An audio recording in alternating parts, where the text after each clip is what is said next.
नबी सल्लल्लाहु अलैहि वसल्लम ने फरमाया लिमा कतलहू, तुमने उसको लिमा कतलतहू, तुमने उसको कत्ल क्यों किया? जब उसने कलमा पढ़ लिया था तो तुमने उसको कत्ल क्यों किया? इस सहाबी ने जवाब दिया, आय अल्लाह के नबी, वो मौत के डर से कलमा पढ़ रहा था।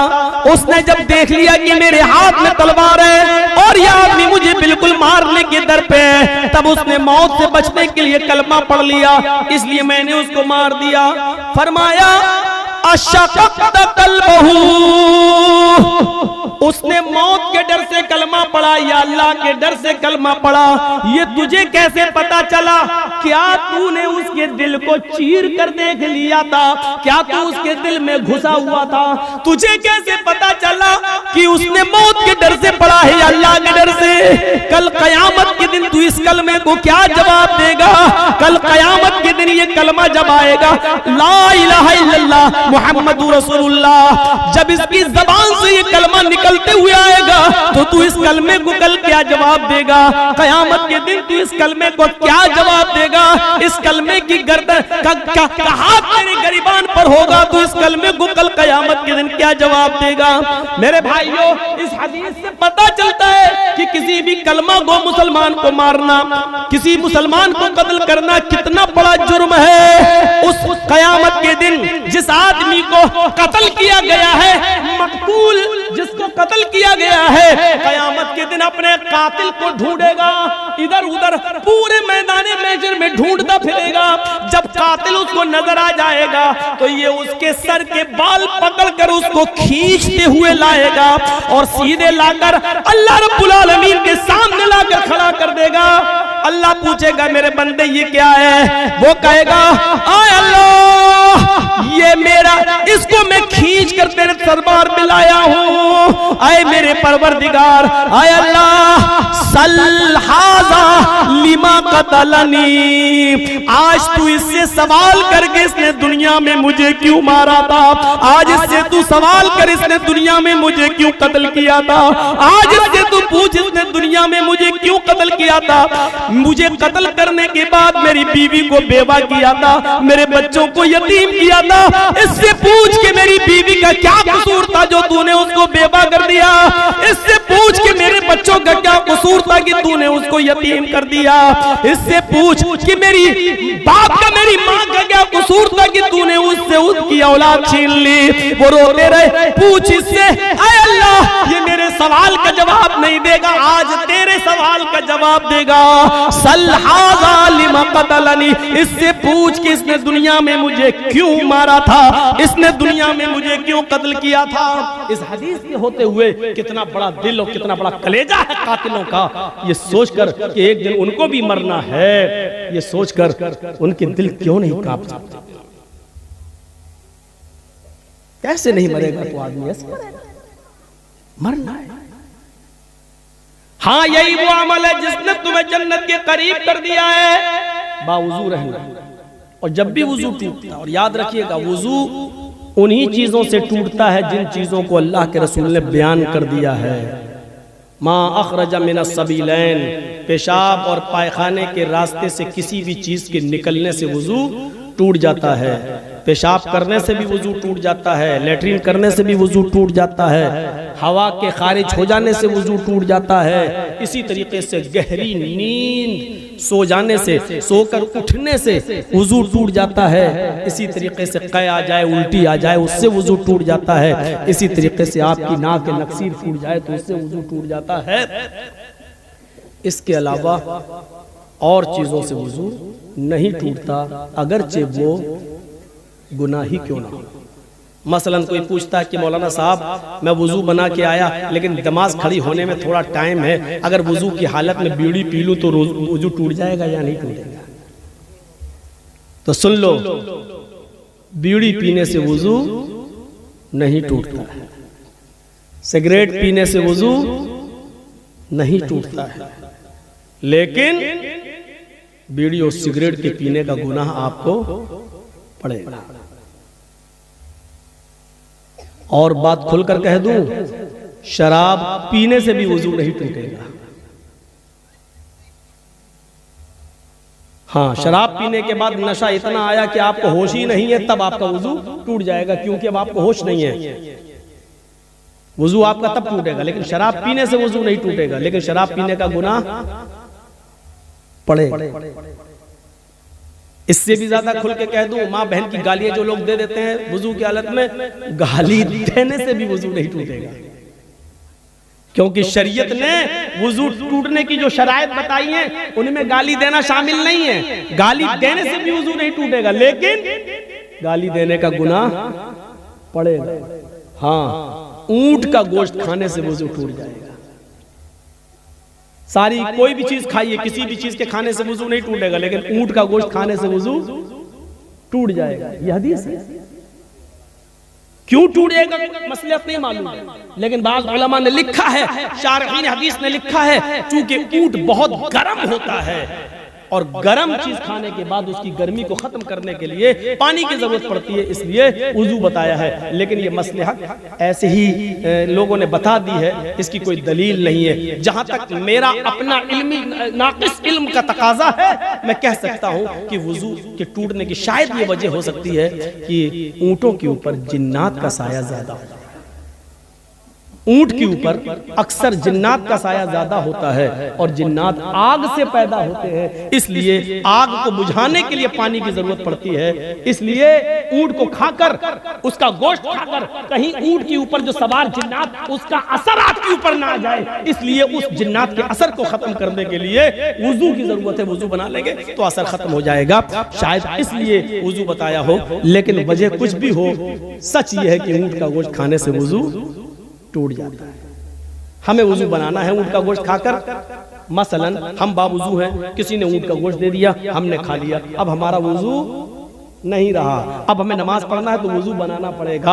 मसलहत कुछ भी हो, हमें ये हुक्म मानना है, क्योंकि जनाब मोहम्मद रसूलुल्लाह सल्लल्लाहु अलैहि वसल्लम ने फरमाया है। तो ये मुर्गी खाइए, बकरी खाइए, गाय खाइए, भैंस खाइए, जितने हलाल जानवर खाइए, बावुजू हैं, आपका वुजू नहीं टूटेगा। लेकिन ऊंट का गोश्त खाएंगे उसके बाद वुजू आपका टूट जाएगा। और चीजों से वुजू नहीं टूटेगा। गाली आप दे रहे हैं, नहीं टूटेगा वुजू, लेकिन हाँ, गाली देने का गुनाह पड़ेगा। अब सवाल ये कि हमने किसी को गाली दी, तेरी माँ का, तेरी, अब गाली देने के बाद वुजू है, अब हम नमाज पढ़ने जाएं, हाँ जा सकते। मौलाना साहब गाली दी तो अब क्या करोगे? गाली दी दोबारा वुजू बनाओगे? गाली देने से वुजू थोड़ी टूटा, वो तो गुनाह तेरा लिख गया है। बाएं हाथ के कांधे पर जो फरिश्ता है उसने लिख लिया तेरा गुनाह। अब तुम जाओ, अल्लाहु अकबर कहो, नमाज पढ़ो।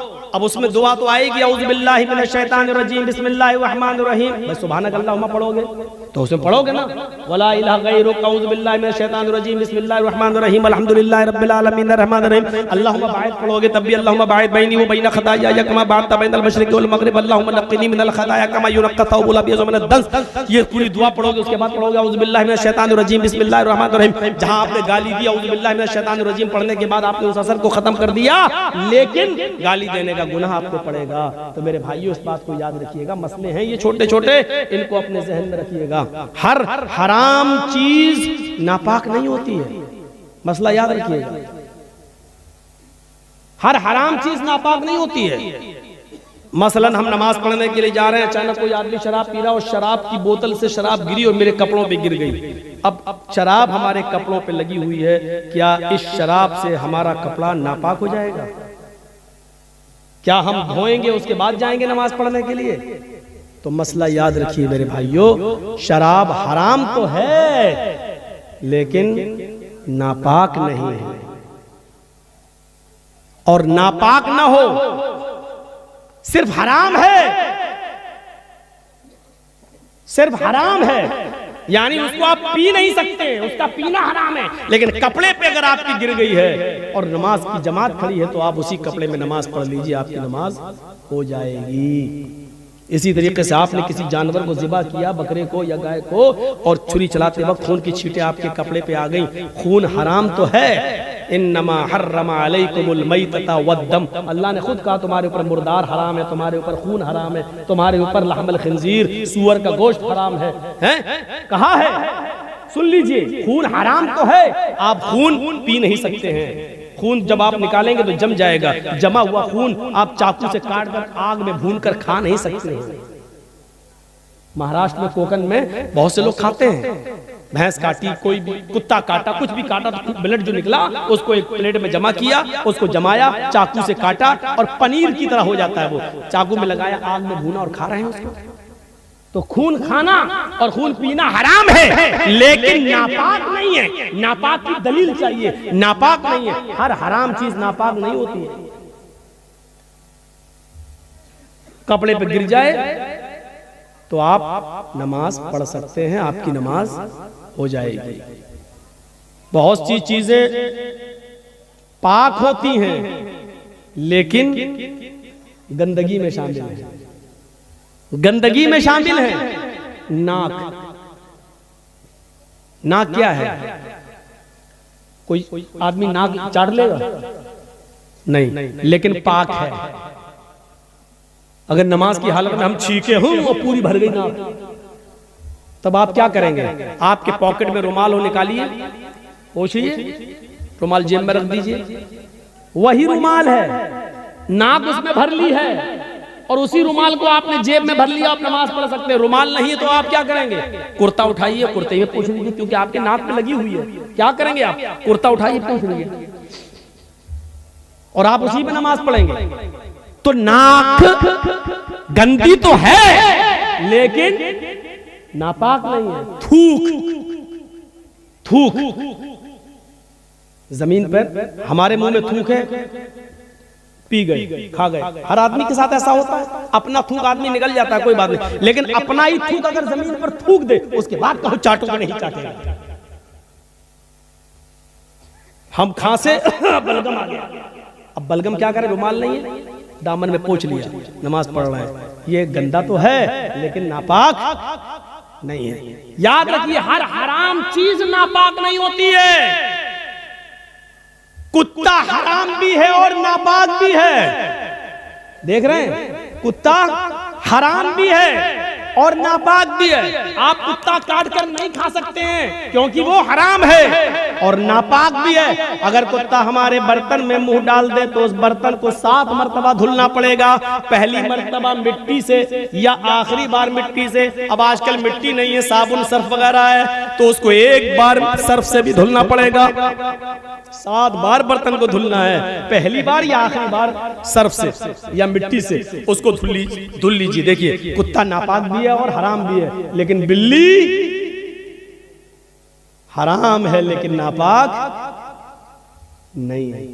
गोश्त दोनों का हराम है। देख रहे हैं आप, ना आप कुत्ता खा सकते हैं ना आप बिल्ली खा सकते हैं, लेकिन एक चीज हराम के साथ साथ नापाक भी है और दूसरी चीज हराम तो है लेकिन नापाक नहीं है।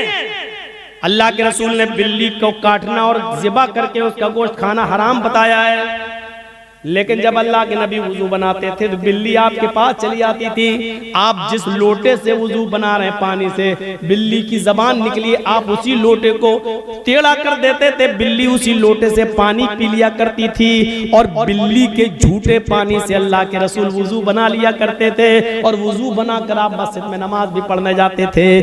कुत्ता नापाक इतना कि उसके झूठे को 7 बार धुलना पड़ रहा है और बिल्ली हराम के साथ साथ नापाक नहीं है, इतनी पाक कि उसका झूठा पानी अल्लाह के रसूल से वुजू बना के नमाज भी पढ़ने जा रहे हैं। तो याद रखिए, हर हराम चीज नापाक नहीं होती है, लिहाजा हराम चीज का खाना हराम है, लेकिन कपड़े में अगर लग जाए, अब वो स्प्रे होता है, स्प्रे परफ्यूम होता है ना, लोग कहते हैं इसमें अल्कोहल है। अल्कोहल, अरे जब शराब नापाक नहीं है तो अल्कोहल कैसे नापाक हो जाएगा? अल्कोहल पीना हराम है, अल्कोहल खाना हराम है। अल्कोहल की बोतल लाकर आप पिएंगे ये हराम है, लेकिन अल्कोहल अगर कपड़े में लग जाए, खुशबू है, परफ्यूम में है, मारा स्प्रे और नमाज पढ़ने जा सकते हैं? हाँ जा सकते हो, उसमें अल्कोहल है, बना रहने दो अल्कोहल। अल्कोहल तो फौरन उड़ जाता है, जैसे ही आपने मारा स्प्रे, स्प्रे की खुशबू आपके उस पे आई और अल्कोहल उड़ जाता है। अल्कोहल रुकता नहीं है। होम्योपैथिक मेडिसिन में अल्कोहल डाला जाता है और जब अल्कोहल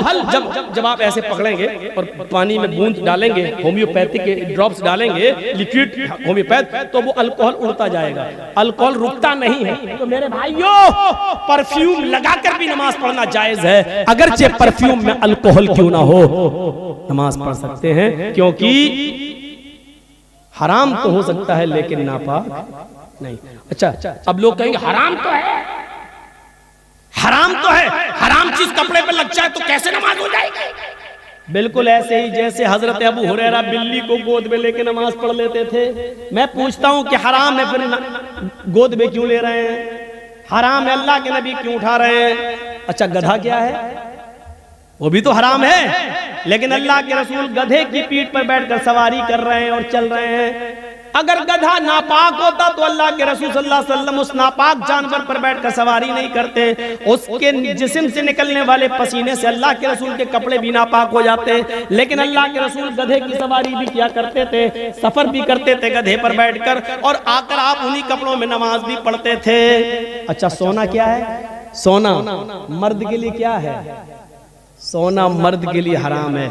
आप सोने की अंगूठी नहीं पहन सकते हैं, आप सोने की चेन नहीं लगा सकते हैं, आप सोने की कोई चीज मर्द अपने जिस्म पर इस्तेमाल नहीं कर सकता है।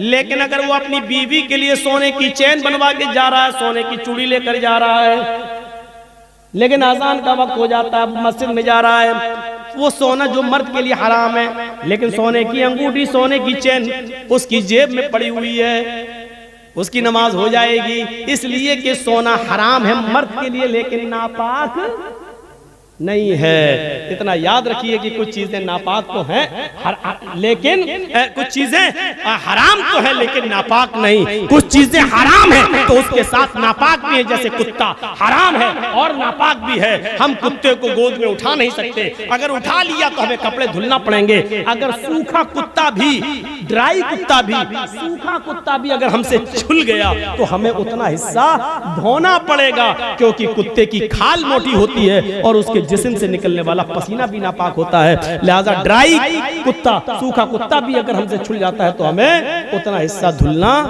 पड़ेगा। और बिल्ली चाहे कितनी ही हमसे रगड़े छुले, हमारी गोद में आके बैठ जाए, हमें कपड़ा धुलने की जरूरत नहीं है। ये छोटे छोटे मसलों को आप याद रखिएगा। अब मैं थोड़ा सा आगे बढ़ता हूँ, तो वुजू के बाद नफिल नमाज पढ़ लेना भी जन्नत में ले जाने का सबब है। इज़ा क़ालल मुअज़्ज़िन अल्लाहु अकबर अल्लाहु अकबर, जब मुअज़्ज़िन कहे अल्लाहु अकबर फ़क़ूलू अल्लाहु अकबर, तो तुम भी कहो अल्लाहु अकबर अल्लाहु अकबर। वइज़ा क़ालल मुअज़्ज़िन अशहदु अल्ला इलाहा इल्लल्लाह, जब मुअज़्ज़िन कहे अशहदु अल्ला इलाहा इल्लल्लाह तो तुम भी कहो अशहदु अल्ला इलाहा इल्लल्लाह। जब मुअज़्ज़िन कहे अशहदु अन्ना मुहम्मदर रसूलुल्लाह तो तुम भी कहो अशहदु अन्ना मुहम्मदर रसूलुल्लाह। जब मुअज़्ज़िन कहे हय्या अलस सलाह फ़क़ूलू ला हौला वला कुव्वता इल्ला बिल्लाह, जब मुअज़्ज़िन कहे हय्या अलस सलाह तो तुम कहो ला हौला वला कुव्वता इल्ला बिल्लाह। जब मुअज़्ज़िन कहे हय्या अलल फलाह तो तुम कहो ला हौला वला कुव्वता इल्ला बिल्लाह। जब मुअज़्ज़िन कहे अल्लाहु अकबर तो तुम भी कहो अल्लाहु अकबर। जब मुअज़्ज़िन कहे ला इलाहा इल्लल्लाह तो तुम भी कहो ला इलाहा इल्लल्लाह। देखिए, मुअज़्ज़िन अजान दे रहा मस्जिद में, हम चाय पी रहे हैं होटलों पर। अल्लाह के नबी क्या फरमाते हैं? जन्नत में जाना चाहते हो तो ये अमल करो, मुअज़्ज़िन जो कहे वही तुम कहो। सिर्फ हय्या अलस सलाह और हय्या अलल फलाह पर ला हौला वला कुव्वता इल्ला बिल्लाह पढ़ो, और जब वो आजान दे चुके, जब उसकी आजान खत्म हो जाए तो तुम ये दुआ पढ़ो, अल्लाहुम्मा रब्ब हाज़िहि दावति ताम्मा वस्सलातिल क़ाइमा आति मुहम्मदनिल वसीला वल फजीला वबअसु मक़ामम महमूदा अल्लज़ी वअदता। जिसने ये दुआ पढ़ ली मुअज़्ज़िन के आजान देने के बाद, जिसने ये दुआ पढ़ी, हुल्लत लहू शिफ़ात यौमल क़यामा, क़यामत के दिन अल्लाह रब्बुल आलमीन की जानिब से इस आदमी के लिए शिफात करना मेरे लिए हलाल हो जाएगा। ये जहन्नम के दरवाजे पर भी खड़ा होगा, मैं इसको जहन्नम के दरवाजे से खींच कर ले आऊंगा। अल्लाह मुझे इस बात की इजाजत देगा कि मैं इसकी शिफात करूं, सिफारिश करूं, और इसको जहन्नम के दरवाजे से भी खींच कर मैं जन्नत में ले जाऊंगा और दाखिल कर दूंगा। यानी इस आदमी के लिए सिफारिश करना मेरे लिए हलाल हो जाएगा। अब आप अंदाजा लगाइए, अजान के कलमात दोहराना है और ये दुआ पढ़ना है, और हमारे लिए अल्लाह के रसूल सिफारिश करने के लिए तैयार हैं। ये जन्नत में जाने का एक रास्ता है। एक सहाबी अल्लाह के नबी के पास आए। अब तो इतनी चीजें हो गई कि हम किसी को खड़ा करके पूछे कि कितनी है तो कोई नहीं बता पाएगा। अब तो हमें भी सोचना पड़ेगा हम कितनी बता चुके हैं।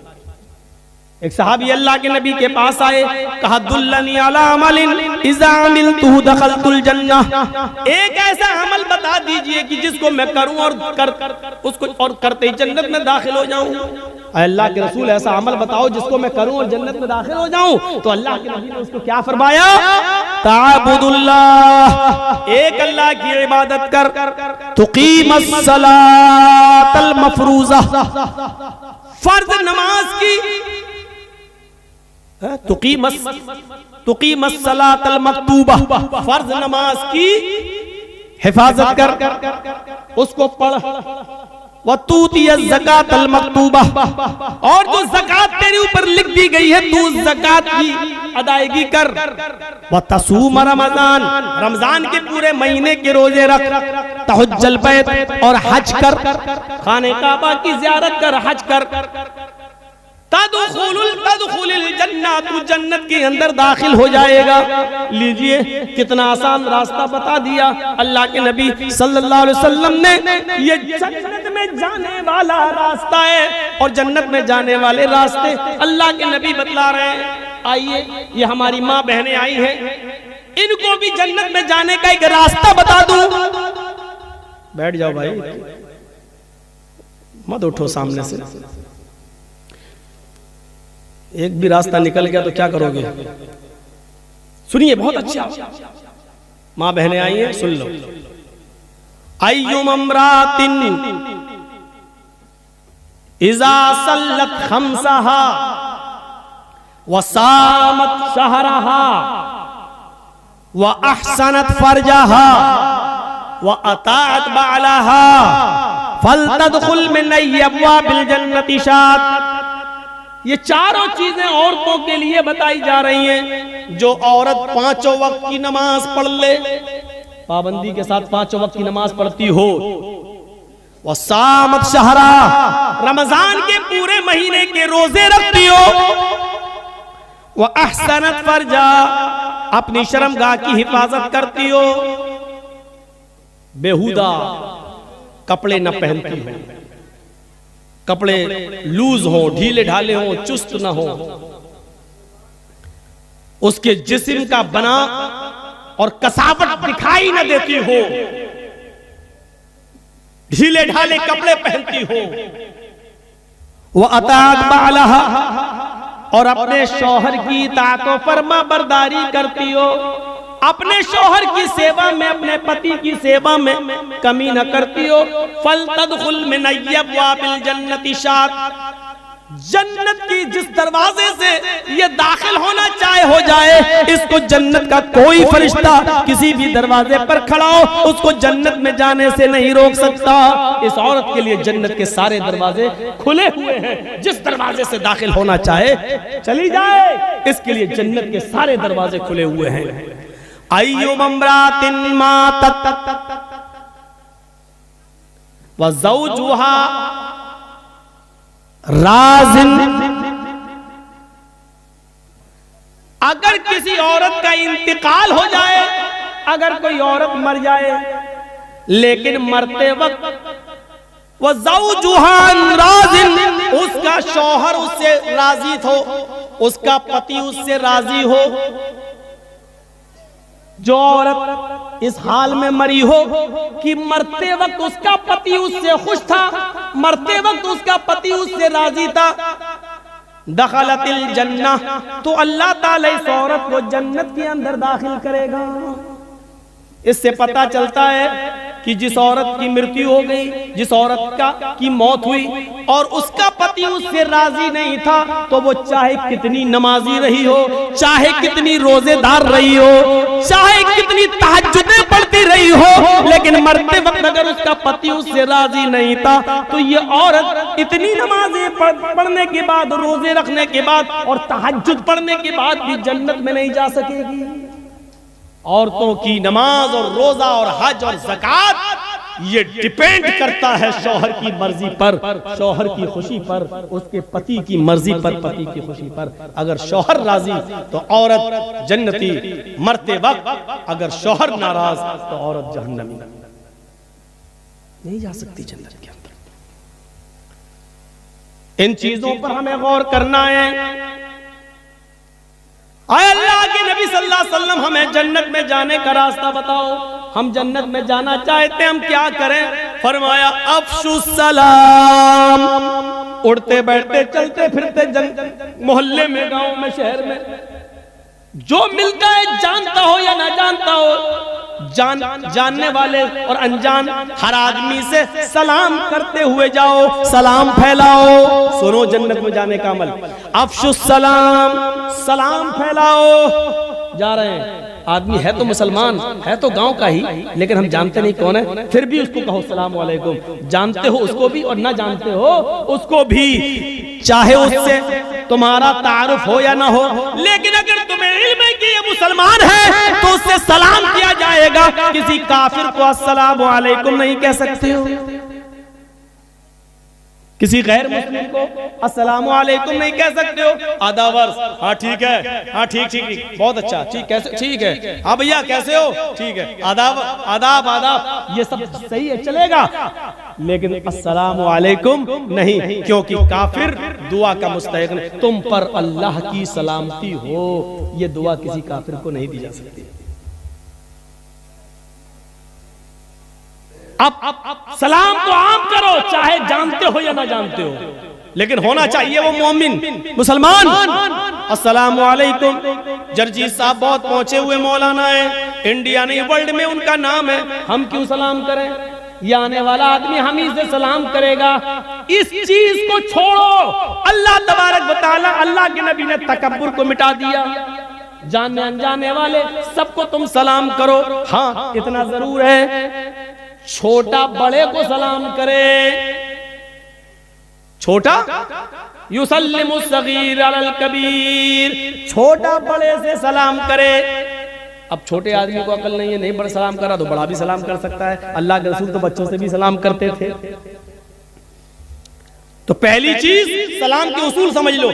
हमेशा छोटा आदमी बड़े को सलाम करेगा, लेकिन अगर छोटा सलाम नहीं कर रहा है तो बड़ा सलाम करने में पहल कर सकता है, कोई हर्ज की बात नहीं। छोटा बड़े को सलाम करेगा। पैदल चलने वाला और एक आदमी वहां से मोटरसाइकिल से या साइकिल से आ रहा है तो अर्राकिब युसल्लिम अलल माशी, तो जो सवारी पर आ रहा है, सवारी पर चलने वाला पैदल चलने वाले से सलाम करेगा। अदब देखिए, घमंड तोड़ा अल्लाह तबारक, अल्लाह के रसूल ने। पैदल चलने वाले को मामूली मत समझो, तुम सवारी पे आ रहे हो तुम सलाम करो पैदल चलने वाले से। बड़ी गाड़ी वाला छोटी गाड़ी वाले से सलाम करेगा। हम जरजीत साहब यहाँ बाइक से जा रहे हैं और उधर कोई फोर व्हीलर से आ रहा है तो फोर व्हीलर वाला सलाम करेगा मोटरसाइकिल पर चलने वाले को। छोटा बड़े को सलाम करेगा, सवार पैदल को सलाम करेगा। हाँ अगर जानते हो कि इस आदमी से सलाम की उम्मीद नहीं है तो पैदल चलने वाला भी सवार आदमी से सलाम कर ले। अगर जानता है बड़ा आदमी है तो सलाम करेगा नहीं, चलो हम ही सलाम कर लें, ऐसी सूरत में कर लो, कोई दिक्कत की बात नहीं है। लेकिन उसूल और ज़ाब्ता यही है कि छोटा बड़े को सलाम करे, सवार पैदल को सलाम करे। फरमाया अफ़शु सलाम, सलाम को आम करो। मुत्ताम, हर भूखे को खाना खिलाओ, चाहे वो तुम्हारे दरवाजे पर मांगने आया हो या कुछ लोग ऐसे हैं जो भूखे हैं लेकिन शर्म की वजह से तुमसे मांग नहीं पा रहे हैं। उनका पता लगाओ कि वो कौन है, उनको ढूंढो और पता लगाओ इन्होंने खाना खाया या नहीं, उनको अपने घर पे लाओ। तो शर्म लग रही है, आपको मालूम है कि वो लोग बड़े खुददार हैं, मांगेंगे नहीं लेकिन भूखे हैं, तो अपने घर से खाना ले जाकर उनके घर ले जाकर पहुंचाओ। भूखों को खाना खिलाओ। वसलुल अरहाम, रिश्तेदारियों को जोड़ो। आपको मालूम है ये मेरी खाला है, ये भांजा है, भांजा खाला से नाराज है, ये दोनों सगी बहनें आपस में नाराज हैं, ये फला गली का लड़का, ये फला हमारी गली के लड़के से नाराज है। ये रिश्तेदारियों में फर्क है। वसलुल अरहाम, तो तुम रिश्तेदारियों को जोड़ो, आपस में एक दूसरे के ताल्लुक को कायम करो। अल्लाह के नबी ने क्या जन्नत में जाने के उसूल और ज़ाब्ते बताए। अफ़शुस सलाम, सलाम फैलाओ, सलाम को आम करो। व अतिमुत ताम, खाना खिलाओ भूखों को, चाहे वो मांगने वाले हो या बेचारे मारे शर्म के मांग न पा रहे हो, उनको खाना खिलाओ। वसलुल अरहाम, रिश्तेदारियों को जोड़ो। जो भी एक दूसरे से कटा हुआ है, ये समाज और समाज के सरदार की ड्यूटी है, समाज के जिम्मेदार की ड्यूटी है कि वो उनके आपस में झगड़े को खत्म करके उनको मिलाए। और चौथी चीज बताई, वक़ूमू बिल्लैली वन्नासु नियाम, लोगों जब सारी दुनिया ख्वाबे खरगोश में सो रही हो, जब सब खर्राटे लेकर मीठी मीठी नींद के मजे ले रहे हो और सब अपनी सख्त सर्दियों की रातों में अपने मुंह पर कंबल ढाक कर सो रहे हो, ऐसी ठंडी रात में उठकर वुजू बनाकर अपने घर के कोने में मुसल्ला बिछाकर अल्लाह की इबादत करो, क़याम करो, रात को जागो, नमाज पढ़ो, तहज्जुद पढ़ो, कुरान की तिलावत करो। वक़ूमू बिल्लैल, रात के किसी हिस्से में उठो। वन्नासु नियाम, उस वक्त जब लोग सो रहे हो, जब सारी दुनिया नींद के मीठी नींद के मजे ले रही हो, उस वक्त अपने रब को मनाओ, उसके सामने तौबा करो, इस्तिग़फ़ार करो, उठो नमाज पढ़ो, उठो इबादत करो, हाथ उठाओ, तौबा करो, इस्तिग़फ़ार करो, मग़फ़िरत मांगो, अपने आंखों से आंसुओं को गिराओ और रो रो कर अपने रब को मनाओ, रो रो कर अपने रब से तौबा करो। तुम ये चार काम अगर कर लोगे, अफ़शुस सलाम, फिर से सुनो, सलाम फैलाओ, वातिमुत ताम, भूखे को खाना खिलाओ, रिश्तेदारियों को जोड़ो, और रात के तारीख हिस्से में जब पूरी दुनिया सो रही हो तो अकेले उठो और अल्लाह को याद करो, रो और गिड़गिड़ाओ। रात की तारीकी में कौन उठता है? रात में वही उठेगा जिसको घमंड नहीं होगा, क्योंकि वो जानता सारी दुनिया सो रही है, उसके अंदर दिखावा नहीं होगा। मौलाना जर्जीस रात की तारीकी में मस्जिद में आके नमाज पढ़ें तो दिखावा हो सकता है कि लोगों को दिखाने जा रहे हैं कि देखो हम रात में तहज्जुद पढ़ते हैं, लेकिन घर के अंदर जब सारे लोग पूरा मोहल्ला सो रहा है लेकिन घर के अंदर हम नमाज पढ़ रहे हैं, तो कौन जानता है कि हम रात को उठ के नमाज पढ़ रहे हैं। इसलिए फरमाया जब सारी दुनिया सो रही हो तो तुम उठो और घर के कोने में तुम नमाज पढ़ो, इबादत करो और दुआ, क्योंकि इस वक्त तुम्हारे अंदर घमंड नहीं है, तकब्बुर नहीं है। तदखुलुल जन्नत बिसलाम, अगर ये चार काम तुम कर लो तो तुम सलामती के साथ जन्नत में दाखिल हो जाओगे, सलामती के साथ तुम जन्नत में चले जाओगे। सलाम को फैलाओ, भूखों को खाना खिलाओ। कितनी अच्छी चीजें बताई हैं, ये जन्नत में जाने के रास्ते। और हम क्यों आए इस दुनिया के अंदर? उसी खोए हुए मकाम को, जिस मकाम से हमारे बाप आदम और हव्वा को निकाला गया, उस मकाम को दोबारा पाने के लिए अल्लाह ने यहाँ भेजा है। अब गलती यहाँ मत करना, तुम्हारे बाप आदम जन्नत में शैतान की बात मान चुके हैं, इधर भी शैतान तुम्हारा पीछा करेगा। अब इधर तुम उसकी बातों को रिजेक्ट करके, उसकी बातों को अपने पैरों से रौंद कर कुरान और हदीस की बात पर अमल करके उस खोए हुए मकाम को दोबारा पा लो, इसलिए हमें भेजा गया। और आपसे बहुत ही मुअद्दबाना गुजारिश, जलसों के अंदर मेलों को बंद करिए। हिंदुस्तान के किसी भी कोने में चले जाइए, मेला नहीं लगता है। हम यूपी में जलसे करते हैं, किसी जलसे में मेला नहीं लगता। हम आंध्रा में जाते हैं, मेला नहीं लगता। हम तेलंगाना में जाते हैं, मेले नहीं लगते। कश्मीर जाते हैं, मेले नहीं लगते हैं। पंजाब जाते हैं, हरियाणा जाते हैं, राजस्थान जाते हैं, मेला नहीं लगता है। सिर्फ बिहार के चंद इलाकों में और बंगाल में तो पूरे बंगाल में तो कहीं दिखते ही नहीं कि मेला ना लगता। सिर्फ आप ही नहीं, और मेलों में जितना नंगा नाच होता है वो मेरे भाइयों बयान करने के लायक है। जिस तरीके से जवान लड़कियों की भीड़ होती है, ये बयान करने के लायक नहीं। किस मुंह से तुम हिजाब के खिलाफ आंदोलन करोगे? किस मुंह से करोगे?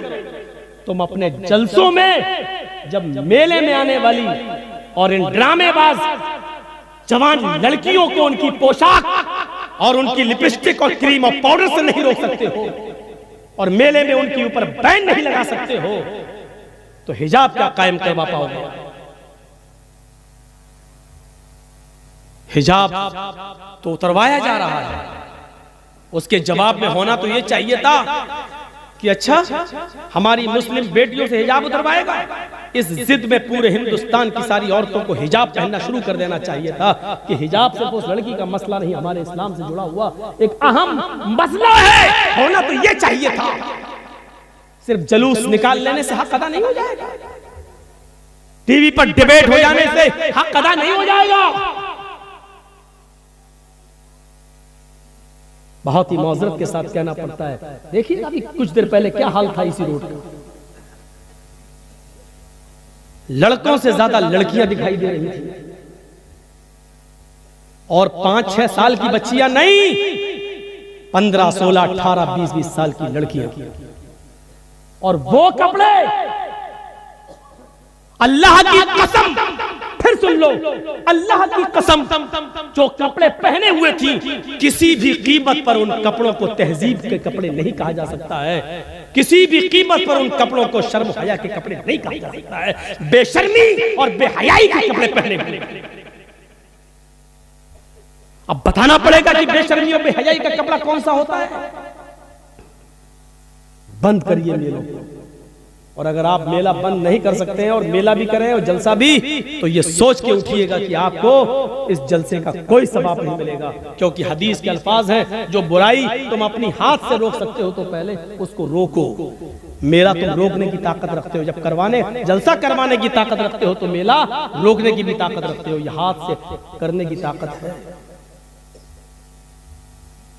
और जब हाथ से रोकने की ताकत ना हो तो जबान से मना करो भाई, ऐसा मत करो। और जब जबान से भी ताकत ना हो तो दिल से बुरा जाए, खुद ना जाओ, हटो, चलो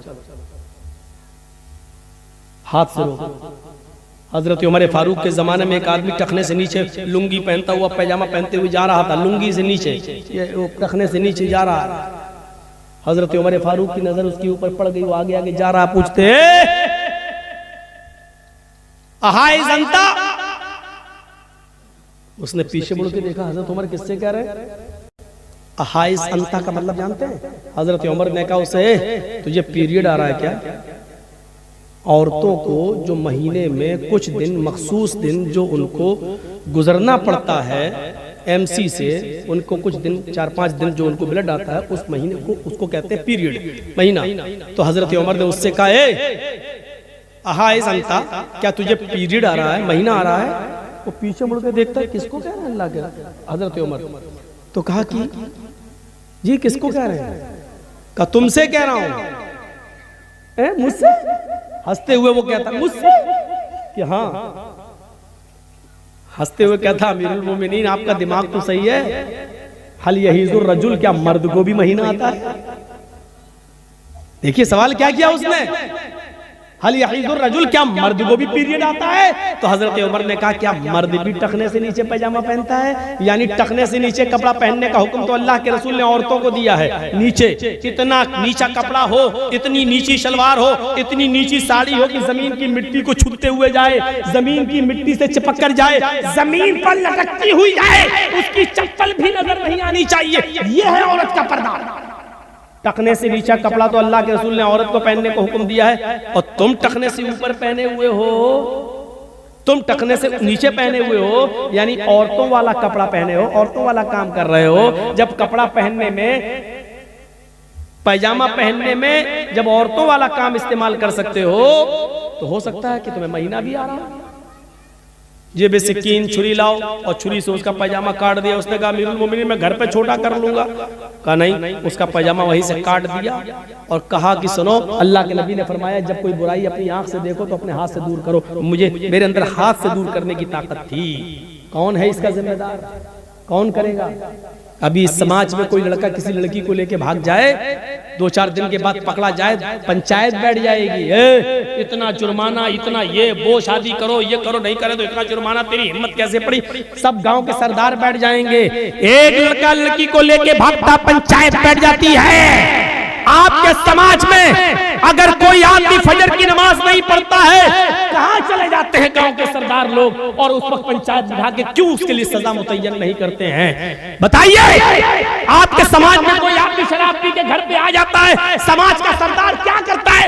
मीटिंग नहीं बुलाता है, उस पर एक्शन नहीं लेता है। अगर लड़का लड़की को लेके भाग जाए, उसकी मीटिंगें हो सकती हैं, उसके ऊपर जुर्माना मुतय्यन हो सकता है, तो मुझे बताओ कि फिर आपके समाज में कोई फजर की नमाज ना पढ़े, जोहर की नमाज ना पढ़े, उसके लिए कोई सजा मुतय्यन क्यों नहीं की जाती है? मतलब ये है कि जो आप जिन कामों पर सजा मुतय्यन करेंगे और जो आपको अच्छा लगेगा वो आप करेंगे, शरीयत के मुताबिक आपको नहीं चलना है। आप जिसकी चाहेंगे उसकी पंचायत बिठाएंगे, और जो गुनाह है और जिन गुनाहों की नहीं चाहेंगे उन गुनाहों की ये आपकी मर्जी पर नहीं चलेगी। मेरे भाइयों, इस्लाम नहीं चलेगी।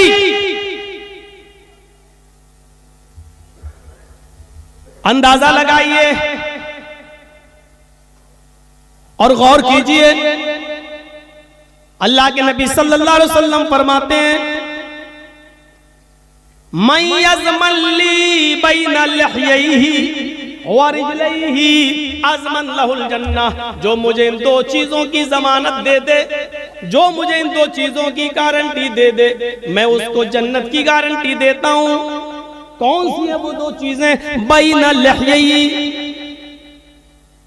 दोनों ये जो दाढ़ी के जो दोनों किनारे हैं, गाल, मुंह, इनके बीच में यानी जबान, जो मुझे दोनों जबड़ों के बीच की चीज यानी जबान की जमानत दे दे, मैं इससे कभी गलत नहीं बोलूंगा, झूठ नहीं बोलूंगा, चोरी नहीं, झूठ नहीं बोलूंगा, गीबत नहीं करूंगा, किसी की बुराई नहीं करूंगा, जब भी बोलूंगा सच बोलूंगा, इसको कभी बुरे चीजों में इस्तेमाल नहीं करूंगा। वो बैन रिजलैहि, और अपने दोनों पैरों के बीच, दोनों टांगों के बीच यानी शर्मगाह की हिफाजत दे दे, हम इसको कभी गलत काम में इस्तेमाल नहीं करेंगे। जो इन 2 चीजों की जमानत मुझे दे दे, अज़मन लहुल जन्नह, मोहम्मद रसूलुल्लाह फरमाते हैं, मैं उसको जमानत देता हूँ जन्नत की, मैं उसको जमानत देता हूँ कि ये जन्नत के अंदर जाएगा, ये जन्नत के अंदर दाखिल होगा, ये जन्नत के अंदर जाएगा, मैं उसको जन्नत में जाने की जमानत देता हूँ, ये जन्नत के अंदर जाएगा। ये जबान से जो गीबत चुगली होती है, ये बहुत बुरी चीज होती है। अल्लाह के नबी मस्जिद में नमाज पढ़ा रहे हैं, सलाम फेरा, अस्सलामु अलैकुम व रहमतुल्लाह, अस्सलामु अलैकुम व रहमतुल्लाह। नमाज पढ़ाने के बाद जब आपने चेहरा मुक्तदियों की तरफ किया तो क्या देखा कि एक सहाबी उठ के जा रहे हैं, नाम है उनका अबू सईद खुदरी, सलाम, उन्होंने भी नमाज पढ़ ली, वो जा रहे हैं। जब वो दरवाजे पर पहुंच गए मस्जिद के, तो अल्लाह के नबी ने फरमाया, जिसने जन्नती आदमी ना देखा हो वो देख ले, ये जन्नती आदमी जा रहा है। दुनिया में जन्नती, जिसको जन्नती देखना हो देख ले, ये जन्नती जा रहे हैं। सहाबा ने पीछे मुड़ के देखा, वो अबू सईद खुदरी हैं। दूसरे दिन आपने फिर नमाज पढ़ाई, जब सलाम फेरा, अबू सईद खुदरी फिर उठ के जाने लगे, तो अल्लाह के नबी ने कहा, जिसने जन्नती न देखा हो वो देख ले, जन्नती जा रहा है। साहबा ने फिर पीछे मुड़ के देखा तो वही अबू सईद खुदरी हैं। तीसरे दिन आपने फिर फरमाया, जिसने जन्नती न देखा वो देख ले, ये जन्नती सहाबी है, ये जन्नती आदमी जा रहा है। अल्लाह के नबी सल्लल्लाहु अलैहि वसल्लम ने जब जिसको जन्नती कहा तो साहबा ने फिर पीछे मुड़ के देखा, कौन है? वही अबू सईद खुदरी। तो हजरते अब्दुल्ला इब्ने उमर को तजस्सुस हुआ, ये क्या करते हैं जिनको बार बार जन्नती कह रहे हैं अल्लाह के नबी। जितना अमल हम करते हैं उतना अमल ये भी करते हैं, लेकिन इनको तीनों दिन जन्नती क्यों कहा? तो हो सकता है कि मस्जिद में बाहर कोई काम ना करते हो सकता है घर में कोई काम कर रहे हो। तो ये उनके घर पहुंच गए। अबू सईद खुदरी ने कहा, आइए, कैसे आना हुआ? कहा, मेरे अब्बू से लड़ाई हो गई है मेरी, कुछ 2-3 दिन में तुम्हारे यहाँ रहना चाहता हूँ, उनका गुस्सा ठंडा हो जाएगा, मैं चला जाऊंगा।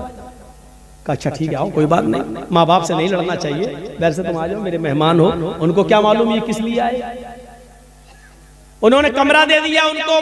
अब वो अब्दुल्ला इब्ने उमर उनके वो देख रहे हैं कि घर में ये कौन सा अमल करते हैं। लेकिन 3 दिन रुकने के बाद, 3 रात रुकने के बाद अब्दुल्ला इब्ने उमर कहते हैं कि मेरे सामने तो कोई ऐसा अमल आया नहीं कि जो हमसे ज्यादा हो। घर में भी ये उतना ही करते जितना हम अपने घर में करते हैं, यानी जितनी नमाज ये अपने घर में पढ़ते उतना हम भी अपने घर में पढ़ते हैं। तो तीसरे दिन जब ये वहां से जाने लगे तो कहने लगे अबू सईद खुदरी, मेरे बाप हमसे नाराज नहीं है, मेरी माँ भी मुझसे नाराज नहीं है, बल्कि मैं तो एक चीज का पता लगाने के लिए आया था। कहा क्या पता लगाने के लिए आए थे? कहा ये देखना चाह रहा था कि 3 दिन आपने नमाज पढ़ी और तीनों दिन जब आप मस्जिद के दरवाजे पे आए तो अल्लाह के नबी ने फरमाया जिसने जन्नती न देखा वो देख ले। तो तीनों दिन आप ही रहे। मैंने सोचा कि पता नहीं हो सकता घर में कुछ कोई अमल करते हो, लेकिन मैंने देखा कि आपके अमल हमारे अमल से ज्यादा नहीं है। जितना हम घर में करते हैं उतना आप करते हैं, जितना हम बाहर करते हैं उतना आप भी करते हैं, लेकिन जन्नत में आप जा रहे हैं और किसी को अल्लाह के रसूल नहीं कह रहे हैं, सिर्फ आपसे कह रहे हैं। क्या मामला है? अबू सईद खुदरी कहते हैं ये तो मैं नहीं जानता, लेकिन शायद एक वजह हो। कहा क्या? मैं मस्जिद में भी फजूल में नहीं बैठता, बेकार नहीं बैठता। देख रहे हैं, मैं मस्जिद के अंदर भी फालतू नहीं बैठता। जैसे ही नमाज खत्म होती है अस्सलामु अलैकुम व रहमतुल्लाह, अस्सलामु अलैकुम व रहमतुल्लाह, मैं फौरन नमाज पढ़ के, फर्ज नमाज पढ़ के घर आ जाता हूँ। सुन्नतें और नवाफिल मैं घर में पढ़ता हूँ। मेरी ये खूबी ये होगी कि अब तक जब से मैंने नमाजें पढ़ना शुरू की और इस्लाम लाया हूँ, मैंने अब तक न तो अपनी जबान से किसी की बुराई की है और ना ही मेरे कानों ने आज तक किसी की बुराई सुनी है। हजरत उमर कहते हैं, अब्दुल्ला इब्ने उमर कहते हैं शायद यही वजह हो। वो अल्लाह के नबी के पास आए, कहा अल्लाह के नबी अबू सईद खुदरी ने मुझे ये बताया है, क्या ये सच है? फरमाया मैं नहीं चाहता था कि अबू सईद खुदरी की नेकी तुम्हें बताऊं, वो राज में थी, राज में रहने देता, लेकिन तुम उनके घर जाकर मालूम कर आए हो। हाँ आए लोगों, उन्होंने आज तक किसी की गीबत नहीं की, उन्होंने आज तक अपनी जबान से किसी की बुराई नहीं की और आज तक उनके कानों ने किसी की बुराई नहीं सुनी है। यही नेकी है कि अल्लाह ने उनको जन्नती बना दिया और मैंने उनको जन्नती कह दिया। ये जन्नती आदमी है। इस हदीस की रोशनी में हम लोग अपना गरीबान के बटन खोल के झांकें कि कितने जन्नती हैं। अभी यहाँ से जाते जाते और घर तक पहुँचते पहुँचते भी किसी न किसी की बुराई कर ही देंगे। और इस मामले में हमारे दाएं बाएं जो बैठी हुई हैं हज्जने चौधराना, ये मोहल्ले की औरतें ना, ये उनकी ये तो अम्मा है बातों की, इनको तो अवार्ड मिलना चाहिए। एक पेड़ के नीचे 2 औरतें जोर जोर से बातें कर रही थी। अचानक एक आम ऊपर से टूटा और नीचे गिरा। एक औरत कहने लगी ये अचानक कैसे गिर गया, ये गिरा कैसे? दूसरा आम दूसरी औरत बोलने ही वाली थी कि इतने में आम खुद बोल पड़ा, तुम दोनों की बातें सुन सुन के हम पक गए इसलिए गिर गए। यानी औरतें इतना बोलती हैं कि आम तक उनकी बातें सुन के पक जाते हैं। ये चुप रह ही नहीं सकती है, ऐसा ट्रांजिस्टर ऐसा रेडियो है इसका। कभी कभी आप देखिए स्कूल में भी जाएंगी सहेलियों के साथ तो पीछे बाइक वाला हॉर्न ही मारता रहेगा, इनको हॉर्न नहीं सुनाई देगा। बातों क्या जन्नत इसीलिए फरमाया अल्लाह के नबी ने इत्तलातु फिल जन्नती फराइतु अक्सर अहलिहा अल फुकराउ। बुखारी शरीफ की हदीस, वत्तलातु फिन्नार फराइतु अक्सर अहलिहा निसाउ। अल्लाह के नबी फरमाते हैं कि मैं जब जन्नत में गया तो मैंने जन्नत में झांक कर देखा। जब मुझे मेराज हुई मैंने जन्नत में झांक कर देखा, फराइतु अक्सर अहलिहल फुकरा, तो मैंने जन्नत के अंदर सबसे ज्यादा तादाद गरीबों की देखी, मिस्कीनों की देखी, फकीरों की देखी, यानी अमीरों को मैंने जन्नत में कम देखा। ये आज के दौलतमंद और अमीर लोगों के लिए बहुत बड़ी नसीहत है ये हदीस। अल्लाह के रसूल कह रहे हैं और इस हदीस को कोई ठुकरा नहीं सकता, बुखारी की है। फराई तो अक्सरा अहले हाल फुकरा, जब मैंने जन्नत में झांक कर देखा तो मैंने सबसे ज्यादा जब मैंने जन्नत में झांक कर देखा तो जन्नत के अंदर सबसे ज्यादा तादाद मैंने फकीरों की देखी, गरीबों की देखी, मोहताजों की देखी, बेबस और कमजोर लोगों की देखी। गरीब आदमी को क्या हिसाब किताब देना, उसको दौलत का हिसाब देना ही नहीं है, उसके पास है ही नहीं, उसको जुल्म का हिसाब देना ही नहीं। गरीब आदमी वो दूसरे के ऊपर जुल्म कर ही नहीं सकता बेचारा, उसको किसी का, उसको नमाज का, रोजे का, बस दो ही चीजों का हिसाब देना है। ज़कात तो उसके ऊपर फर्ज थी ही नहीं बेचारे को कि ज़कात दी थी कि नहीं, उसके पास खुद ही नहीं था, वो दूसरों से खुद ज़कात लेता था, तो उसको नमाज और रोजे का हिसाब देना, बस ज़कात उसके ऊपर थी नहीं क्योंकि वो खुद गरीब है, हज उसके ऊपर था ही नहीं क्योंकि हज का पैसा ही नहीं था, वो गरीब आदमी। इसलिए फरमाया कि गरीब आदमियों को जन्नत में इसलिए